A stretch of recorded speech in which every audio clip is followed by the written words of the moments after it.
जय हिंद दोस्तों, बहुत बहुत स्वागत है आप सबका एक बार फिर से और शुरू करते हैं आज के डिफेंस समाचारों को। भारत की न्यूज ब्रॉडकास्टर और डिजिटल एसोसिएशन यानी कि एनबीडीए ने अब पाकिस्तान के सभी पैनलिस्टों पर बैन लगा दिया है। अक्सर आपने देखा होगा कि टीवी चैनल्स पर लगातार डिबेट में ये लोग आ रहे थे और बदतमीजियां कर रहे थे। मतलब एक तो इनको इन्वाइट भी करो और ऊपर से ये लोग बहुत ही गंदे तरीके से भारत के साथ बात कर रहे थे। तो इसे देखते हुए एक बड़ा कदम और उठा लिया गया है। अब एनबीडीए ने एडवाइजरी जारी कर दी सबके लिए, कोई भी पाकिस्तानी पैनलिस्ट भारत के चैनल पर नहीं दिखना चाहिए। दोस्तों, तुर्की ने पाकिस्तान की मदद के लिए कराची बंदरगाह पर अपने टीसीजी बायोकाडा को भेजा है। हालांकि तुर्की कह रहा है कि एक सद्भावना यात्रा पर ये कराची पोर्ट पहुंचा है, लेकिन दोस्तों असल में ये तुर्की का ये जो नेवल शिप है ये एंटी सबमरीन वॉरफेयर करने में सक्षम है।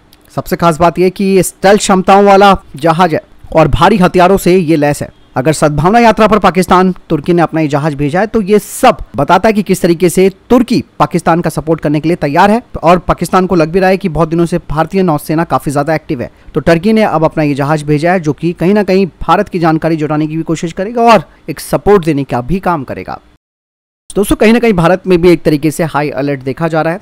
ऐसे में म्यूनिशन इंडिया लिमिटेड को कहा गया है कि अगले 2 महीनों तक अपनी फैक्ट्री में काम करने वाले सभी लोगों की जो छुट्टियां हैं उन्हें कैंसिल कर दिया जाए। यहाँ पर दोस्तों म्यूनिशन इंडिया लिमिटेड के पास ऑलरेडी एक्सपोर्ट की एक बड़ी बुक भी है, यानी कि उनके पास एक्सपोर्ट के बड़े ऑर्डर भी हैं।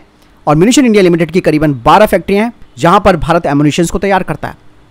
वहीं पाकिस्तानी सरकार और उनकी सेना ने पाकिस्तान ऑक्यूपाइड कश्मीर के मुजफ्फराबाद में सरकारी गोदाम में गेहूं के आटे और जो जरूरी वस्तुएं जैसे कि राशन है उसका स्टोरेज करना शुरू कर दिया है। इवन वहां के लोगों को भी कहा गया है कि अगले 2 महीनों का राशन जमा कर ले। खौफ देखिए दोस्तों कितना इनके अंदर की तैयारियां पूरी कर रखी है इन्होंने। वहीं दोस्तों पाकिस्तान की बात तो आप छोड़ दीजिए, लेकिन भारत के अंदर भी भीतरघाती मौजूद हैं और कई बार ऐसे लोग पकड़े जा चुके हैं जो भारत की संवेदनशील जानकारी को हमारे दुश्मनों तक पहुंचाते हैं। ऐसे में दोस्तों भारतीय सेना की संवेदनशील जानकारी को लीक करने के आरोप में पंजाब पुलिस ने 2 पाकिस्तानी जासूसों को गिरफ्तार किया।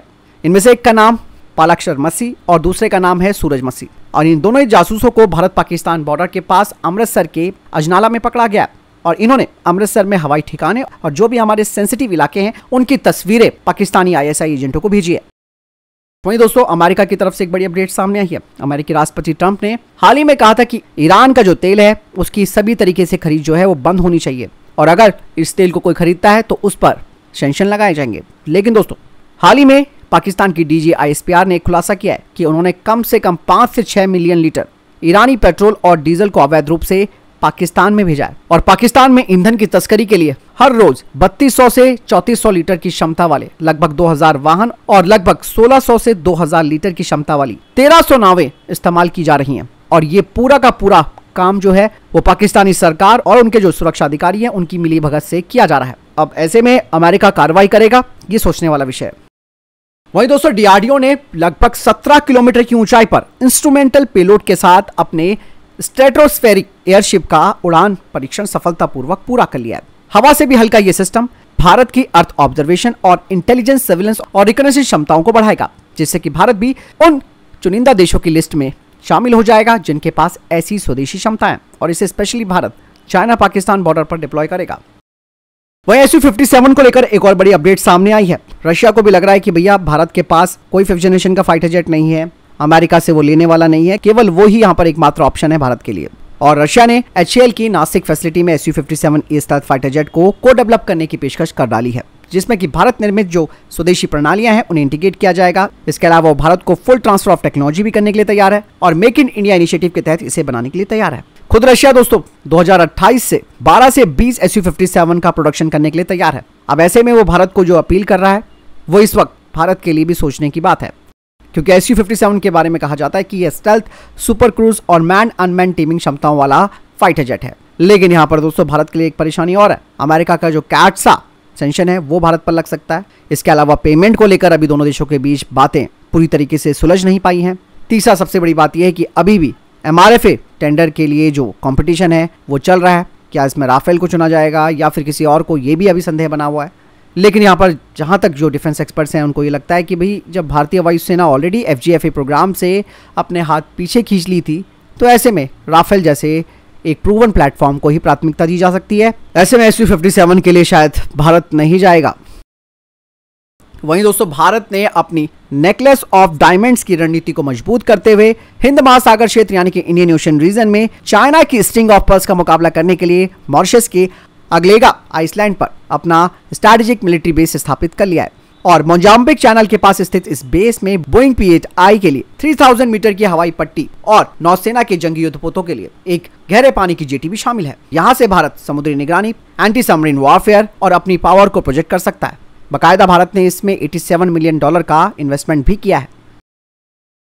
वहीं चाइना और पाकिस्तान को लेकर एक बड़ा खुलासा हुआ है। दरअसल चाइना की defence company China national arrow technologies import and export corporation का एक डेटा लीक हुआ है, जिसमें कि उनका पाकिस्तानी एयरफोर्स के साथ चल रही जो हथियार डील है उसके बारे में जानकारी मिली है। इस डॉक्यूमेंट के अनुसार पाकिस्तान ने चाइना से 240 PL-15E beyond visual range air to air मिसाइलें खरीदी हैं। हालांकि पाकिस्तान को जो चाइना ने PL-15E वेरिएंट दिया है उसकी रेंज केवल 145 किलोमीटर है, जहां पाकिस्तानी मीडिया दावा करती है कि PL-15 वेरिएंट इसकी रेंज 200 किलोमीटर से अधिक है। यहाँ पर दोस्तों बाकायदा इस कंपनी ने पाकिस्तान को लोन भी दिया है इन मिसाइलों को खरीदने के लिए, यानी कि ऐन मौके पर कैसे पाकिस्तान की मदद कर रहा है चाइना ये देखा जा सकता है और खुद उसको लोन भी मुहैया करा रहा है। पता है कि इसने वापस करना नहीं है।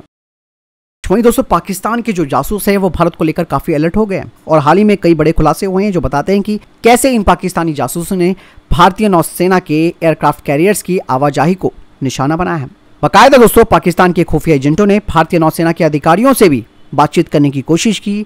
इसके अलावा पूरी क्लासिफाइड जानकारी निकालने की कोशिश की, मतलब हनी ट्रैप करने की भी कोशिश की गई है, जिसमें कि सोशल मीडिया का इस्तेमाल किया गया था। पाकिस्तान चाहता है कि भारतीय नौसेना का एक्चुअल डेटा उसके पास आ जाए, इसीलिए वो अलग अलग चैनल्स का इस्तेमाल कर रहा है भारत के खिलाफ। हालांकि भारतीय नौसेना काफी अलर्ट मोड पर है, कोई भी सेंसिटिव इंफॉर्मेशन लीक नहीं हो सकती है यहाँ से। वहीं भारतीय सेना को अब रशिया की तरफ से ईगला S कंधे से दागे जाने वाली एयर डिफेंस मिसाइल्स की नई सप्लाई मिली है और इसे 260 करोड़ रुपए के इमरजेंसी खरीद कॉन्ट्रैक्ट के तहत खरीदा गया है। कि very short range air defence systems दुश्मनों के एयरक्राफ्ट, उनके हेलीकॉप्टर्स और ड्रोन्स को खत्म कर सकते हैं। इन्हें भारतीय सेना नॉर्दर्न बॉर्डर पर फॉरवर्ड पोजीशन में डिप्लॉय करेगी और रात और दिन किसी भी टाइम पर इसे ऑपरेट किया जा सकता है। इसकी रेंज 500 मीटर से 6 किलोमीटर की बताई गई है और ये जवाबी कार्रवाई के लिए बहुत ही बेहतरीन हथियार माना जाता है। इसके अलावा अगली अपडेट AMCA इंजन डेवलपमेंट को लेकर आ रही है। दरअसल अब कहा जा रहा है कि गैस टरबाइन रिसर्च एस्टेब्लिशमेंट अपने एडवांस मीडियम कॉम्बैक्ट एयरक्राफ्ट यानी कि AMCA के लिए एरो इंजन टेक्नोलॉजी में आत्मनिर्भरता के लिए बड़ा कदम उठा रही है, जिसके लिए काफी प्रयास भी किए जा रहे हैं।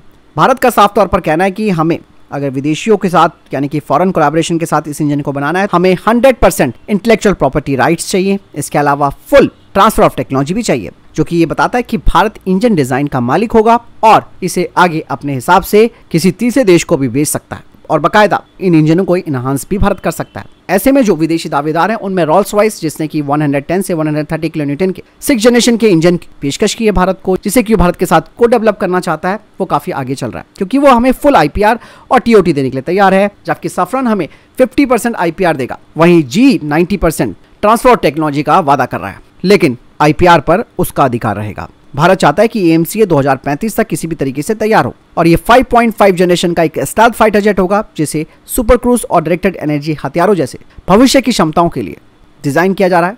ऐसे में भारत को एडवांस इंजन की जरूरत है और कुल मिलाकर यहाँ पर आप ये समझ सकते हैं कि रोल्स रॉयस एकमात्र भागीदार है जो भारत को इंजन की TOT प्लस IPR दोनों देने के लिए तैयार है और अब ये बाकी कंटेंडर्स में से सबसे आगे निकल चुका है।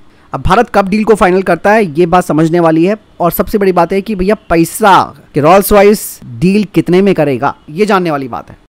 वहीं दोस्तों भारत के startup company Saif automation services LLP ने भारतीय नौसेना को 200 से ज्यादा रिमोट कंट्रोल लाइव बॉयज की डिलीवरी की है।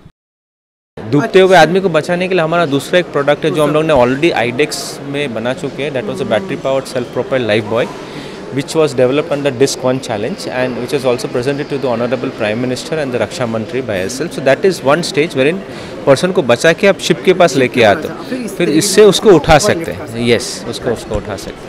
वहीं दोस्तों ब्राजील की एरोस्पेस कंपनी एम्ब्रेयर ने भारत में C390 millennium tactical transport aircraft के लिए फाइनल असेंबली लाइन स्थापित करने का ऑफर भारत को दिया है, जिसका मतलब साफ है कि वो भारतीय वायुसेना के मीडियम ट्रांसपोर्ट एयरक्राफ्ट टेंडर को जीत सके, जिसमें कि भारतीय वायुसेना को 60 से 80 विमानों की जरूरत है। 2024 में महिंद्रा डिफेंस सिस्टम के साथ एम्ब्रेयर ने साझेदारी भी की है ताकि भारत में C390 का प्रोडक्शन, एक्सपोर्ट, रखरखाव, मरम्मत, ओवरहॉल यानी कि MRO और प्रशिक्षण सुविधा स्थापित की जा सके। और मेक इन इंडिया इनिशिएटिव को एम्ब्रेयर पूरी तरीके से निभाने के लिए तैयार है। मतलब साफ है कि भारत फिर इसे इंडोनेशिया, वियतनाम जैसे जो मार्केट्स हैं उन्हें भी C390 मिलेनियम को बेच सकता है और इसके अलावा भारत C390 का एक बड़ा ऑपरेटर भी बन सकता है। वहीं दोस्तों कल मैंने आपको बताया था कि सीआरपीएफ का एक जवान जिसने पाकिस्तानी लड़की से शादी की और अपने दस्तावेजों को छुपाया था, उसे गिरफ्तार कर लिया गया। लेकिन उसके बारे में एक और रिपोर्ट सामने आई है। इस व्यक्ति का नाम है मुनीर अहमद। इसने वीडियो कॉन्फ्रेंसिंग के जरिए 2024 में मीनल खान से शादी की थी। उसने कहा मैंने बकायदा इसके लिए सीआरपीएफ से मंजूरी मांगी थी और उसने अपना शादी का कार्ड और जो भी चीजें मांगी गई थी वो सीआरपीएफ को जमा भी करा दिया था, वो भी प्रॉपर लीगल माध्यम से। साथ ही उसने कहा कि मुझे 5 महीनों के बाद जवाब मिला था जिसमें लिखा था कि मैंने सभी विभागों को सूचित कर लिया है और शादी के बाद भी मैंने जितने भी डिपार्टमेंट्स हैं उन्हें सूचित कर दिया था। मेरे पास शादी का सर्टिफिकेट है, शादी की तस्वीरें हैं और 28 फरवरी को मेरी वाइफ को वीजा मिल गया था, वो भारत पहुंची और मैंने अपनी बटालियन को सूचित कर दिया था। ऐसे में दोस्तों ये गलती केवल इस जवान की नहीं है बल्कि पूरे महकमे की है जिन्होंने पूरा अप्रूवल दिया है और न जाने ऐसे कई लोग हमारी आर्म फोर्सेस में भी शामिल हो सकते हैं जिन्होंने ऐसा काम किया भी हो। और देखो जानकारी लीक होना कोई बड़ी बात नहीं है, पहुंच ही जाती है। ऐसे में दोस्तों मैंने कहा था कि पूरी तहकीकात करनी पड़ेगी, कौन कौन लोग शामिल थे, किसने इसको अप्रूवल दिया और महकमे में और कौन कौन शामिल हो सकता है इस तरीके के काम करने वाले। और सीमा हैदर जैसी औरत अपने 5-5 बच्चों को लेकर भारत में घुस जाती है तो ये कोई बड़ी बात थोड़ा ना भारत के लिए। यहाँ तो आसानी से कितने पाकिस्तानी घुस चुके हैं। और इवन मैं आपको बता दूं कि नेपाल की तरफ से एक लड़के का वीडियो भी वायरल हुआ था, हालांकि वो किसी कारणवश हम दिखा नहीं पा रहे, उसमें उसने गालियां भी दी थी। उसने साफ तौर पर बोला था कि भैया आप औरों को बाद में सुधारिए, पहले नेपाल को आपसे कीजिए। यहीं से सारे बंदे पाकिस्तानी भारत आते हैं। अब देखते हैं दोस्तों क्या होता है आगे। आपको क्या लगता है कमेंट सेक्शन में लिखकर जरूर बताइएगा। दोस्तों आप सबको मालूम है कि पाकिस्तान ने बीएसएफ के एक जवान को पकड़ लिया था और उसे उन्होंने वापस नहीं किया। लेकिन दोस्तों जबकि दोनों के पास एक मजबूत चैनल है, अगर कोई जवान गलती से सीमा पार कर जाता है उसे सही सलामत लौटाया जाता है, लेकिन पाकिस्तान ने मना कर दिया। लेकिन दोस्तों भारत ने अब राजस्थान पाकिस्तान बॉर्डर पर पाकिस्तानी सेना के एक रेंजर को पकड़ा। अब इसी के एवज में भारत अपने जवान को वापस लेगा। हालांकि पाकिस्तान के पास नो रिटर्न पॉलिसी है, मतलब साफ है कि वो अपने ही लोगों को वापस नहीं ले रहा, तो इस जवान को वो क्या वापस लेगा, ये सोचने वाली बात है। दोस्तों एक दुखद खबर आ रही है। दरअसल भारतीय सेना का एक वाहन रामबन के पास सड़क में फिसलकर खाई में गिर गया, जिसमें कि सवार जो 3 सैन्यकर्मी थे उनकी मौत हो गई। वहीं अमेरिकी नौसेना ने अपनी हाइपरसोनिक मिसाइल का सफलतापूर्वक टेस्ट कर लिया है, जो कि अमेरिका के लिए एक बहुत बड़ी सफलता मानी जा रही है। अमेरिकी नेवी के कन्वेंशनल प्रॉम्प्ट स्ट्राइक प्रोग्राम के तहत इस हाइपरसोनिक मिसाइल का सफलतापूर्वक उड़ान परीक्षण किया गया है। तो फिलहाल ये थे अभी तक के टॉप डिफेंस अपडेट। वीडियो के सामने कोई प्रश्न जवाब या आपका कोई सवाल है कमेंट सेक्शन में लिखकर जरूर पूछिएगा। वीडियो को दोस्तों लाइक भी कीजिएगा, शेयर भी कीजिएगा। जय हिंद, वंदे मातरम।